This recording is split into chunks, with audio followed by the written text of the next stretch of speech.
دار الآخرة فإن الله أعد للمحسنات منكن أجرا عظيما. لیکن اگر تمہیں اللہ سے محبت ہے، رسول سے محبت ہے اور آخرت میں اپنا گھر بنانا چاہتی ہو تو جیسے نبی کے گھر میں زندگی گزر رہی ہے ویسی زندگی گزارو اور کاٹ لو، اللہ تم کو جنت عطا فرمائے. جب یہ دو آیتیں نازل ہوئی، اللہ کے پیارے نبی اپنی سب سے محبوب بیوی حضرت عائشہ کے پاس آئے.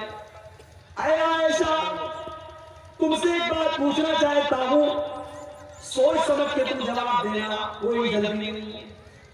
ہو سکے تو اپنے ماں باپ سے مشورہ کر لینا، اپنے ماں باپ سے پوچھ کر کے جواب دینا، لیکن سوچ سمجھ کر کے جواب دینا. اے اللہ کے نبی، کیا بات ہے؟ اتنا سسپینس کیوں ہے؟ یہ آپ اتنی شرائط کیوں لگا رہے ہیں؟ آخر بات کیا ہے مجھے بتائیے. اللہ کے پیارے نبی نے قرآن کی یہی دونوں آیتیں پڑھ کر کے سنا دی. اے عائشہ، اللہ تعالیٰ تم کو چوائس دے رہا ہے، یا تو تم دنیا کی دولت لے لو لیکن نبی کو چھوڑ کے چلی جاؤ، اور یا تو نبی کے ساتھ پریشانی اٹھا لو، تم کو آخرت کی نعمتیں مل جائیں گی. اے عائشہ، تم بتاؤ تمہاری چوائس کیا ہے، تم کیا چاہتی ہو؟ او میری پیاری ماں بہنوں، قربان جاؤ اپنی ماں کے اوپر، قربان جاؤ عائشہ کے اوپر. ہم عائشہ نے ایک سیکنڈ بھی دیر نہیں کی، ایک سیکنڈ بھی دیر نہیں کی، اور فوراً کہہ دیا، اے اللہ کے نبی، اخترت اللہ ورسولہ ودار الآخرہ. اے اللہ کے نبی، میرا جواب بالکل کلیئر ہے، مجھے دنیا نہیں چاہیے، مجھے دنیا کا اسلام نہیں چاہیے. اے اللہ کے نبی، میں دنیا کی دولت کو ٹھوکر مارتی ہوں جو آپ کو چھوڑ کر کے مجھے دنیا کی دولت ملے. اے اللہ کے نبی، مجھے تو اللہ چاہیے، مجھے تو اللہ کا رسول چاہیے، مجھے تو آخرت میں اپنا گھر بنانا ہے. اے اللہ کے نبی، میں اپنی ڈیمانڈ واپس لیتی ہوں، میں آپ کو چنتی ہوں، میں آپ کے ساتھ دنیا میں رہوں گی اور آخرت میں بھی رہوں گی. کبھی موقع ملے میری پیاری ماں تو ذرا نبی اکرم کی بیویوں کے حالات آپ دیکھیں. لڑکی کی شادی آپ کرتے ہیں، کیا دیکھتے ہیں آپ؟ لڑکا سرکاری نوکری میں ہے کہ نہیں؟ لڑکا 50,000 روپیہ مہینہ کما رہا ہے کہ نہیں کما رہا ہے؟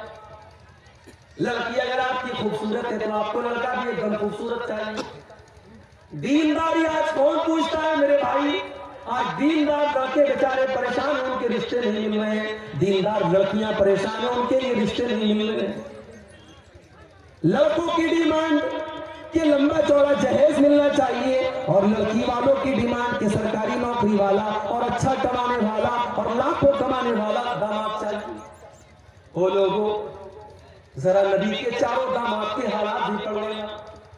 نبی کو بھی اللہ نے 4 بیٹیاں دی تھی، اور اللہ کے نبی نے 4 بیٹیوں کی شادی کی، اور اللہ کی قسم نبی کی 4 بیٹیوں کے نکاح میں کوئی بارات نہیں آئی، کوئی جہیز نہیں لیا گیا، کوئی ڈیمانڈ نہیں کی گئی، کوئی بینڈ باجا نہیں بجایا گیا، کوئی گیت نہیں گایا گیا، کوئی حرام کام نہیں کیا گیا. اور نبی نے رشتے میں کیا دیکھا؟ دینداری دیکھی. نبی نے سب سے لاڈلی بیٹی اور سب سے چھوٹی بیٹی کا نکاح حضرت علی کے ساتھ کیا، اور جب حضرت علی کو اللہ کے نبی نے داماد بنایا تو ان کے پاس رہنے کو اپنا گھر بھی نہیں تھا، ان کے پاس اپنا بستر بھی نہیں تھا، ان کے پاس اپنی گرستی کو بنانے کے لیے سامان، ضرورت کے سامان بھی نہیں تھے. اسی لیے جب اللہ کے نبی نے حضرت فاطمہ کی شادی کی تو گرستی کو بنانے کے لیے آپ نے بستر بھی دیا، آپ نے تکیہ بھی دیا، آپ نے چادر بھی دیا، آپ نے برتن بھی دیا تاکہ گرستی بن جائے. نبی نے داماد کے اندر دینداری دیکھی، اخلاق دیکھا، کریکٹر دیکھا، کردار دیکھا. شادی ہو گئی. نبی کی سب سے لاڈلی بیٹی سسرال میں سارے کام خود کرتی ہے، حسن و حسین کی پرورش بھی کر رہی ہے، اور پانی بھر بھر کے لا رہی ہے، گھر کی صفائی بھی کر رہی ہے، آٹا بھی اپنے ہاتھوں سے گود رہی ہے، سارے گھر کے کام کر رہی ہے. کوئی نوکرانی نہیں ہے، کوئی غلام نہیں ہے، کوئی نوکر نہیں ہے. حضرت فاطمہ کو پتا چلا میرے ابا جان کے پاس کچھ غلام آئے ہیں، کچھ لونڈیاں آئیں. بخاری کے الفاظ میں حضرت فاطمہ اپنے ابا سے ملنے کے لیے آتی ہیں. ابا سے ملاقات نہیں ہوتی ہے. حضرت فاطمہ اما عائشہ کو یہ پیغام سناتی ہے میرے ابا جان آئے تو ان کو بتا دینا کہ آپ کی بیٹی فاطمہ آپ سے ملنے کے لیے آئی تھی, اور وہ اس لیے آئی تھی کیونکہ اس آپ کی بیٹی کے ہاتھوں پر محنت کرنے کی وجہ سے نشان پڑ گئے ہیں, آپ کی لاڈلی بیٹی کے ہاتھوں پر نشان پڑ گئے ہیں. ابا جان اگر ہو سکے تو اپنی بیٹی کو ایک غلام دے دینا, ایک نوکر دے دینا, آپ کی بیٹی کو گھر میں کام کرنے میں کچھ سہولت مل جائے, اس کو سپورٹ مل جائے, کوئی نوکر دے دینا. شام کو اللہ کے نبی گھر میں آئے. اما عائشہ نے بتایا کہ آپ کی بیٹی ملنے کے لیے آئی تھی اور آپ سے غلام مانگ رہی ہے. بخاری کے الفاظ ہیں اللہ کے نبی اسی وقت اپنی بیٹی کے گھر پہنچے. دروازہ کھٹکھٹایا, دروازہ کھلا, بستر پر پہنچے. داماد علی بھی موجود ہے اور بیٹی فاطمہ بھی موجود ہے. آپ نے کہا اے علی, اے فاطمہ, اے میری بیٹی, اے میرے داماد, میرے پاس غلام تو آئے ہیں مگر میں وہ غلام تمہیں نہیں دے سکتا. اس لیے نہیں دے سکتا کہ میرا جو مدرسہ چل رہا ہے, میری مسجد کے اندر جو میرے اسٹوڈنٹ پڑھ رہے ہیں, اصحاب صفہ کے نام سے جو میرے اسٹوڈنٹ ہیں, جو میرے دین کے طالب علم ہیں, ان کو کھلانے پلانے کا میرے پاس کوئی انتظام نہیں ہے. میں ان غلاموں کو بیچ کر کے اپنے ان غریب صحابہ کے کھانے پینے کا انتظام کروں گا. اے علی, اے فاطمہ, میں تم کو کوئی غلام نہیں دے سکتا. اس زمانے میں بھی مدرسے کے بچوں کے لیے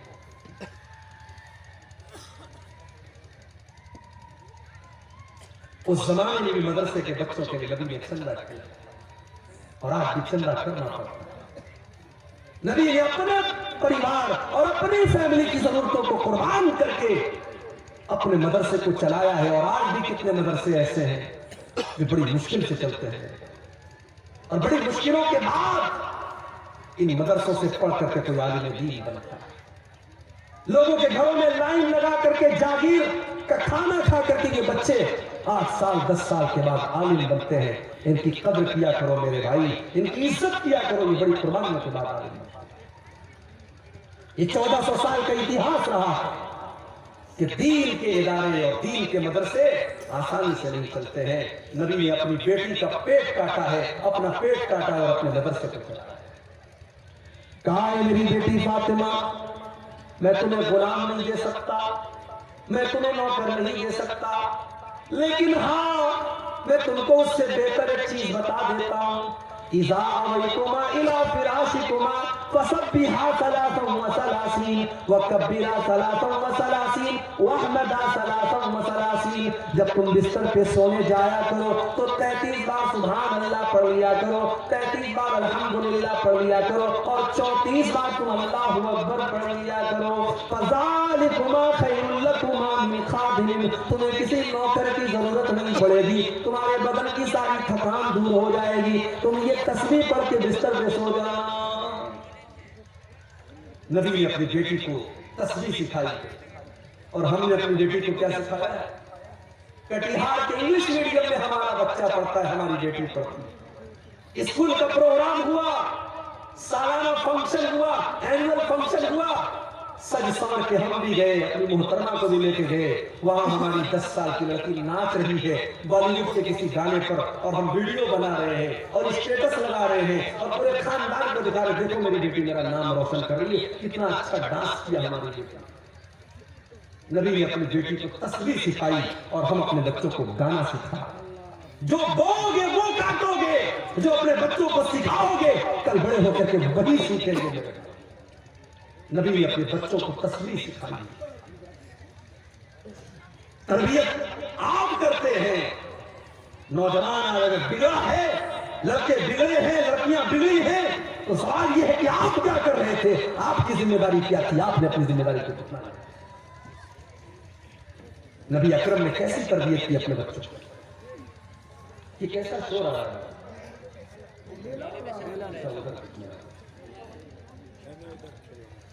صحیح مسلم کے الفاظ ہیں, اللہ کے نبی اپنی بیٹی فاطمہ سے ملنے کے لیے جاتے ہیں. بڑے غور سے سننا میری ماں بہنوں, رات کا ٹائم ہے, شام کا ٹائم ہے, اللہ کے نبی اپنی بیٹی فاطمہ کے گھر پہنچے. دروازے پر پہنچے, کوئی چیز آپ کو نظر آئی, آپ کے چہرے پر ناگواری کا اثر ظاہر ہوا، کچھ ایسا تھا جو آپ کو برا لگا اور آپ واپس چلے آئے۔ بیٹی کو پتا چلا میرے ابا آئے تھے اور آ کر کے واپس چلے گئے۔ بیٹا ہوتا تو دھیان نہ دیتا، لیکن بیٹیاں بہت دھیان دیتی ہیں، بیٹیاں بہت دھیان دیتی ہیں۔ بیٹی تو اپنے ماں باپ کا چہرہ دیکھ کر کے پڑھ لیتی ہے کہ ابا ناراض ہے، اماں ناراض ہے، ماں بیمار ہے، باپ بیمار ہے، بیٹی سسرال میں ہے، موبائل پر کال گیا، بیٹی تیرے ابو کی طبیعت بہت خراب ہے، وہ بیچاری اپنے سارے کام دھام چھوڑ کر کے دوڑی آتی ہے کہ میرا باپ بیمار ہے، پہلے میں اپنے باپ کی حال چال لے لوں، اس کے بعد کام ہوتا رہے گا۔ بیٹا اسی گھر میں رہتا ہے، کام دھام کرتا ہے، باپ بستر پہ پڑا ہے، بیٹے کو فرصت نہیں ہے کہ اپنے باپ کو ایک نظر آ کر کے دیکھ لے، اس سے 2 منٹ بات کرے۔ اس کے بعد بھی ہم لوگ بیٹوں کے لیے تڑپتے ہیں، اور بیٹیاں پیدا ہوتی ہیں تو ماتھے پر بل پڑ جاتا ہے۔ حضرت فاطمہ کو پتا چلا ابا جان آئے تھے، واپس چلے گئے، فوراً حضرت علی کو بھیجا کہ جا کر کے پوچھو کہ کیا بات ہے، ہم نے کون سی غلطی کر دی۔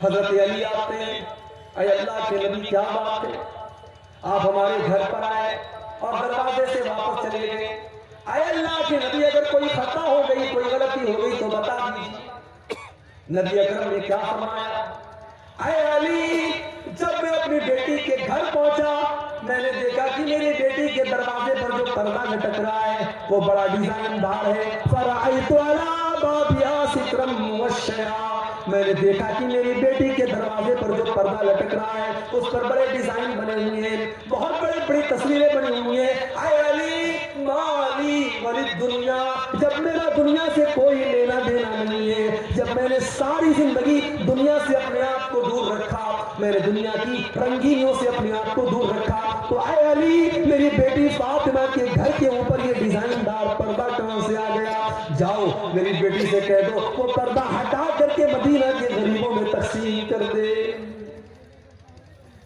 یہ ہوتی ہے، یہ نبی کی زندگی تھی، یہ نبی کے صحابہ کی زندگی تھی، یہ نبی کے اہل بیت کی زندگی۔ اللہ نے فرمایا الہاکم التکاثر، یہ مال و دولت کی چکا چوند نے تم کو اللہ سے دور کر دیا ہے۔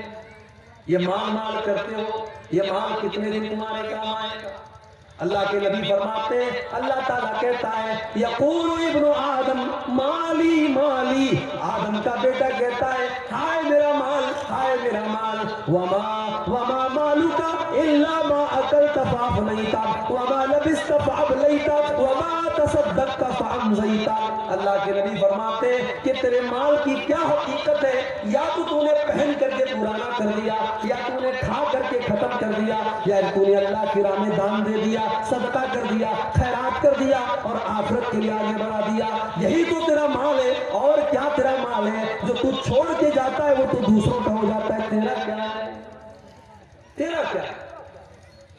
ساری زندگی جو جس مکان کو بناتے ہیں آپ، حرام کمائی سے جس مکان کو بناتے ہیں، ایک دن آتا ہے آپ مر جاتے ہیں اور آپ کے بچے اس مکان میں جس کو آپ نے کھڑے ہو کر کے بنوایا ہے، اس مکان میں آپ کے بچے آپ کی لاش کو 24 گھنٹے رکھنے کے لیے تیار۔ انسان مر گیا، 24 گھنٹے کوئی ڈیڈ باڈی کو رکھنے کے لیے تیار۔ بیوی کو بہت محبت ہے شوہر سے، بیوی کی آنکھوں میں آنسو بہ رہے ہیں، بیٹے رو رہے ہیں، مگر بیٹا ایک بار بھی نہیں کہتا میرے ابا جان کو میرے پاس رہنے دو۔ سب لوگوں کو فکر ہے جلدی سے قبر تیار ہو جائے، جلدی سے جنازہ پڑھی جائے، ابا کو دفن کر دیا جائے، کوئی مردے کو رکھنے کو تیار نہیں ہے۔ او لوگوں تمہاری ویلو ختم ہو گئی، تمہاری حقیقت ختم ہو گئی، موت کے آتے تمہاری اوقات تم کو پتا چل گئی۔ اسی لیے اللہ کہتا ہے الہاکم التکاثر حتی زرتم المقابر، جب تم قبرستان پہنچو گے تب تمہیں پتا چلے گا دنیا کی حقیقت کیا ہے۔ قبرستان کو پہنچو گے، دنیا میں فارچونر گاڑی کی سواری کرنے والا، 1 کروڑ کی گاڑی سے چلنے والا، 4 لوگوں کے کندھوں پر آج جنازے کی شکل میں جا رہا ہے، جو اپنے شیمپو سے، اپنے فیورٹ شیمپو سے نہایا کرتا تھا، بہت ساری عورتیں ڈب شیمپو لگاتی ہیں، کوئی دوسرا شیمپو لے آؤ تو برا مان جاتی ہیں، بہت سارے لوگ لکس صابن سے نہاتے ہیں، ان کو دوسرا صابن نہیں چلتا۔ آج مر گیا، آج کوئی کہنے والا نہیں ہے یہ تو ڈب صابن سے نہایا کرتا تھا، آج اس کو صابن کیوں نہیں لگا رہے ہو؟ کوئی یہ کہنے والا نہیں ہے یہ تو گرم پانی سے نہایا کرتا تھا، آج اس کو ٹھنڈے پانی سے کیوں نہلا رہے ہو؟ کوئی یہ کہنے والا نہیں ہے اس کو شیمپو کیوں نہیں لگا رہے ہو، یہ تو شیمپو لگایا کرتا تھا۔ اتنا بے بس ہو گیا، اتنا کمزور ہو گیا، آج اس کے بدن سے کپڑے دوسرے اتار رہے ہیں، آج اس کو ننگا دوسرے لوگ کر رہے ہیں، آج اس کے بدن پر دوسرے لوگ پانی ڈال رہے ہیں، آج وہ اسے لائق بھی نہیں ہے کہ وہ کلی کر سکے، وہ ناک میں پانی ڈال سکے، آج اس کی گندگی کو دوسرے لوگ صاف کر رہے ہیں۔ مر گیا، گھر والوں نے نہلا دیا، اب کفن کا نمبر آیا۔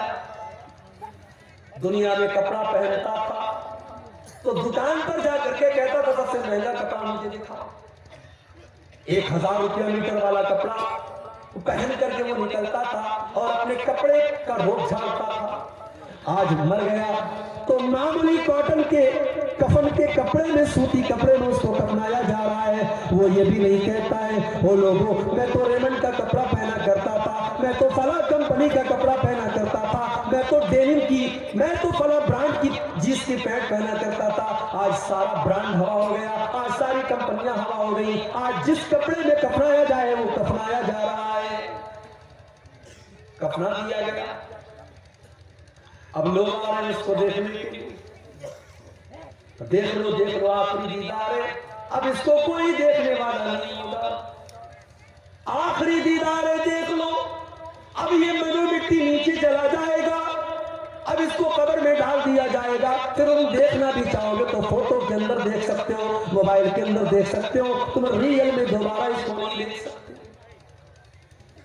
کفنا دیا گیا، جنازہ تیار کر دیا گیا، 4 لوگوں نے چارپائی کو اٹھایا، قبرستان لے کے جانے لگے، قبرستان لے کر کے پہنچے، امام صاحب نے کھڑے ہو کر کے جنازے کی نماز پڑھائی، جنازے کی نماز میں امام صاحب نے سورہ فاتحہ پڑھی، درود شریف پڑھا، جنازہ کی دعائیں پڑھی، مردے کی مغفرت کی دعا کی، چوتھی تکبیر کے بعد سلام پھیرا، قبر تیار ہو چکی ہے، قبر کے پاس لایا گیا، قبر میں اتارا گیا، مٹی دے دی گئی، سارے لوگوں نے مٹی دے کر کے اپنے ہاتھ جھاڑ لیے اور ہاتھ کے ساتھ ساتھ اپنا پلہ بھی جھاڑ لیا۔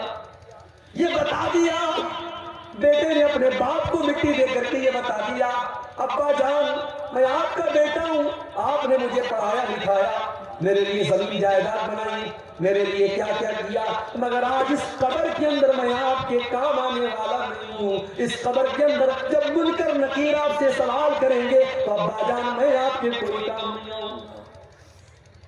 بیوی، جس بیوی کے زیورات کے لیے اس نے سود اور بیاج کا دھندا بھی کیا تھا، اس نے حرام کاروبار بھی کیا تھا اور اپنی بیوی کے کان اور ناک اور ہاتھوں کو زیورات سے بھر دیا تھا، آج وہ بیوی بیٹھ کر کے رو رہی ہے اور ایک بار بھی اپنے شوہر سے یہ نہیں کہہ رہی ہے کہ میں آپ کی قبر میں آپ کی مدد کرنے آؤں گی۔ وہ آنسو تو بہا رہی ہے مگر آپ کی قبر میں آپ کے کوئی کام نہیں آ رہی ہے۔ وہ لوگوں، اگر انسان صرف اپنی موت کے اوپر غور کرے اسے سمجھ میں آ جائے گا کہ دنیا کتنی بے وفا ہے۔ وَمَا الْحَيَاةُ الدُّنْيَا إِلَّا مَتَاعُ الْغُرُورِ، یہ دنیا تو بے وفا ہے، یہ دنیا تو دھوکے کا سامان ہے، اس دنیا کو کوئی مطلب نہیں کہ آپ کی آرزو کیا تھی، آپ کے سپنے کیا تھے۔ آج کل تو جوان ہوتے ہیں،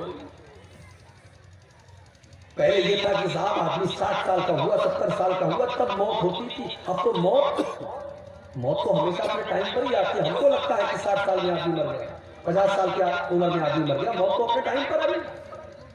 اس وقت جوان موتیں بہت ہو رہی ہیں، کسی کو کینسر ہو گیا، کسی کو ڈینگو ہو گیا، کوئی ایکسیڈنٹ میں مر گیا۔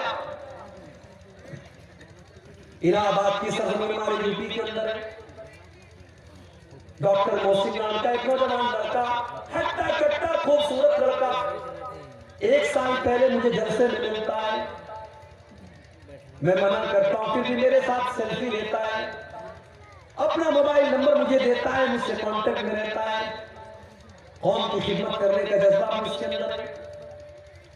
1 سال کا پیریڈ بھی نہیں گزرا، فیس بک کے اوپر پوسٹ آتی ہے ڈاکٹر محسن کی، مجھے ڈینگو ہو گیا ہے، میرے حق میں دعا کریں۔ 3 دن کے بعد میسج آتا ہے ڈاکٹر محسن کا انتقال ہو گیا، اس کی مغفرت کی دعا کریں۔ ڈاکٹر محسن نے کیا سوچا ہوگا، میں اس جوانی کی عالم میں، جبکہ ابھی تو میری شادی بھی نہیں ہوئی، میرے ماں باپ نے میری شادی کا سپنا دیکھا تھا، میرا رشتہ طے ہوا تھا، میں کسی کا داماد بننے والا تھا۔ کیا ڈاکٹر محسن نے یہ سوچا تھا کہ آج میں موت کے گھاٹ اتر جاؤں گا اور شادی کا دن بھی میں نہیں دیکھ پاؤں گا، دنیا سے اسی حال میں چلا جاؤں گا۔ میرے نوجوان ساتھیوں، یہ موت آپ سے پوچھ کر کے تو نہیں آئے گی، اس موت کو اس سے کوئی مطلب نہیں کہ آپ کے کون کون سے سپنے ہیں اور آپ کے کون کون سے ارادے ہیں، یہ موت آئے گی اور آپ کو آپ کے اپنوں سے جدا کر دے۔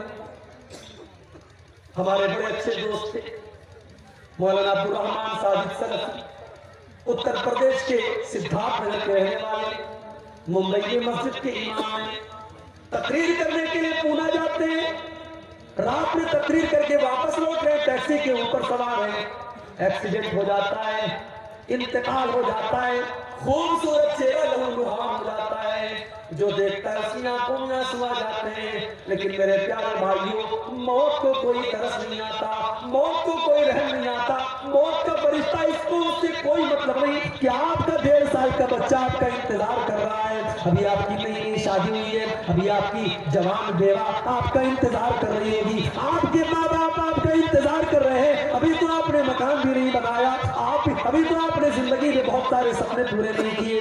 موت آئے گی اور آپ کے سارے سپنوں کو چکنا-چور کر دے گی۔ الہاکم التکاثر حتی زرتم المقابر، میرے بندو تم کتنا بھاگو گے، تم اللہ سے بھاگ کر کے کہاں جاؤ گے؟ حتی زرتم المقابر، ایک دن تو تم کو قبرستان آنا ہے۔ ہم تو اتنے دے رہے ہیں، ہم تو قبرستان میں بھی بیٹھ کر کے موبائل پر گرل فرینڈ سے باتیں کر رہے ہیں، ہم تو اتنے بے رحم ہو گئے کہ قبرستان پر بیٹھ کر کے غیبت اور چغلی ہو رہی ہے، اور قبرستان پر بیٹھ کر کے جوا کھیلا جا رہا ہے، اور قبرستان میں بیٹھ کر کے شراب پی جا رہی ہے۔ ہمیں تو قبرستان میں بھی موت یاد نہیں آتی۔ او لوگوں، میرے نبی کو تو قبر کو دیکھ کر کے موت یاد آ جاتی تھی۔ ابن ماجہ کی روایت ہے، ایک انصاری صحابی کا جنازہ ہے، جنازے کو قبر میں اتارا جا رہا ہے، اللہ کے پیارے نبی اپنے صحابہ کے ساتھ قبر کے پاس بیٹھے ہوئے ہیں، اور آپ کی آنکھوں سے آنسو بہنے لگتے ہیں، اور اتنا روتے حتی بل الثری، وہاں کی زمین آپ کے آنسوؤں سے بھیگ جاتی ہے۔ اس کے بعد آپ قبر کی طرف اشارہ کر کے کہتے ہیں لمثل ھذا فاعدوا یا اخوانی، اے میرے صحابہ اس قبر کی تیاری کرو، یہاں تم کو آنا ہے۔ او لوگوں، ہم تو اتنے کٹھور دل ہو گئے، ہم کو تو قبر دیکھ کر کے بھی موت یاد نہیں آتی۔ حتی زرتم المقابر، قبرستان تو تم کو جانا ہے۔ انسان بہت ترقی کر گیا، بڑے بڑے ہاسپٹل کھل گئے، کٹیہار میں، کشن گنج میں، دلی میں، ممبئی میں، مگر آج بھی ڈاکٹر کے پاس موت کا کوئی علاج نہیں ہے۔ ایک ٹائم ایسا آتا ہے ڈاکٹر کہتا ہے صاحب مریض کو لے جاؤ، اب اس کو دوا کی نہیں، اس کو دعا کی ضرورت ہے۔ ایک ایسا ٹائم آتا ہے ڈاکٹر بھی اپنے، پولیس والا بھی اپنے سر کی ٹوپی اتار دیتا ہے، اور ڈاکٹر بھی اپنے سر کا رومال کھول دیتا ہے اور کہتا ہے اب ان کے پاس میرے پاس ان کا کوئی علاج نہیں، ان کی موت کا ٹائم آ چکا ہے۔ اسی لیے اللہ قرآن میں سورہ واقعہ کے اندر فرماتا ہے کلا اذا بلغت الحلقوم وانتم حینئذ تنظرون، میرے بندو جب موت کا ٹائم آتا ہے، جب روح کے نکلنے کا ٹائم آتا ہے، فلولا اذا بلغت الحلقوم وانتم حینئذ تنظرون، تو اپنی آنکھوں سے دیکھ رہے ہو کہ ایک انسان دنیا سے جا رہا ہے، اس کی موت کا ٹائم قریب ہے۔ وَنَحْنُ أَقْرَبُ إِلَيْهِ مِنْكُمْ وَلَكِنْ لَا تُبْصِرُونَ، بیوی یہ سمجھتی ہے کہ شوہر کے سب سے قریب میں بیٹھی ہوں، بیٹا یہ سمجھتا ہے کہ باپ کے سب سے قریب میں بیٹھا ہوں۔ اللہ کہتا ہے کہ تم سے زیادہ قریب تو ہم ہیں، اس مرنے والے سے تم سے زیادہ قریب تو ہم ہیں، لیکن تم کو نظر نہیں آتا ہم تو اس مرنے والے کے تم سے بھی زیادہ قریب ہیں۔ فَلَوْلَا إِن كُنتُمْ غَيْرَ مَدِينِينَ تَرْجِعُونَهَا إِن كُنتُمْ صَادِقِينَ۔ اگر تمہیں یہ لگتا ہے کہ تمہارے اوپر اللہ کا پاور نہیں ہے، اللہ کی طاقت نہیں ہے، تو ذرا مرنے والے کی روح کو واپس ڈال کر کے دکھا دو، ذرا موت سے اس کو بچا کر کے دکھا دو۔ تم نہیں دکھا سکتے، موت سے بچ نہیں سکتے۔ اور اسی لیے اللہ نے اپنے نبیوں کو بھی موت کے گھاٹ اتارا، نبیوں کو بھی موت آئی۔ سلیمان علیہ السلام اتنے بڑے نبی ہیں، جنات ان کے کنٹرول میں، اور جنات ان کے حکم سے بیت المقدس کی تعمیر کر رہے ہیں۔ حضرت سلیمان ان کو ڈائریکشن دے رہے ہیں اور جنات بیت المقدس کی تعمیر کر رہے ہیں۔ سلیمان علیہ السلام لاٹھی کے سہارے کھڑے ہیں اور ان کو ڈائریکشن دے رہے ہیں، اور اسی حال میں سلیمان علیہ السلام کو موت آ گئی۔ لاٹھی پر ٹیک لگا کر کے کھڑے تھے، موت آ گئی، انتقال ہو گیا سلیمان علیہ السلام۔ آنکھیں کھلی ہے، جنات یہ سمجھ رہے ہیں کہ سلیمان علیہ السلام دیکھ رہے ہیں، وہ فٹافٹ اپنا کام کر رہے ہیں۔